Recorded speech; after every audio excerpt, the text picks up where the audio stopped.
Aligner വെച്ചിട്ട് ശരിയാകുന്നില്ലല്ലോ. അയ്യോ അയ്യോ സിസ്റ്റർ, ഇങ്ങനെയല്ല. അലൈനർ ഞാനും വെച്ച് നോക്കി, എനിക്കും കേറിയില്ല. എന്താ അതങ്ങനെയൊന്നും കേറത്തില്ല സിസ്റ്റർ. ഇപ്പൊ അലൈനേഴ്സിന്റെ കാര്യമല്ലേ അറിയേണ്ടത്. ഏറ്റവും സിമ്പിൾ ആയിട്ട് 3 സ്റ്റെപ്സിൽ പറഞ്ഞുതരാം.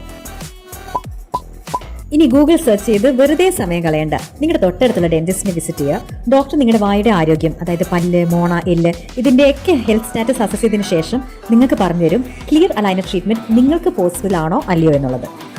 രണ്ടാമതായി ഒരു ഡിജിറ്റൽ സ്കാനിംഗ് സെഷന് തയ്യാറാകുക. ഇവ രണ്ടും കൂടാതെ ഡോക്ടറുടെ നിർദ്ദേശപ്രകാരമുള്ള എക്സ്റേ റിപ്പോർട്ട്സും കൂടി ആവശ്യമുണ്ടെങ്കിൽ ഇതെല്ലാം അസസ് ചെയ്തതിനു ശേഷം നിങ്ങൾക്കുള്ള ഒരു പേഴ്സണലൈസ്ഡ് ട്രീറ്റ്മെന്റ് പ്ലാൻ ഡോക്ടർ പറഞ്ഞു തരുന്നതായിരിക്കും. അത് ക്ലിയർ അലൈനേഴ്സിന്റെ ഡ്യൂറേഷൻ, എത്ര നാൾ ഇടേണ്ടി വരും, അതിന്റെ ടോട്ടൽ ട്രീറ്റ്മെന്റ് കോസ്റ്റ്, അതുകൂടാതെ ട്രീറ്റ്മെന്റ് തുടങ്ങുന്നതിന് മുമ്പുള്ള അവസ്ഥയും ട്രീറ്റ്മെന്റ് കഴിഞ്ഞതിന് ശേഷമുള്ള അവസ്ഥയും ഡിജിറ്റലി കാണിച്ചു തരുന്നതായിരിക്കും.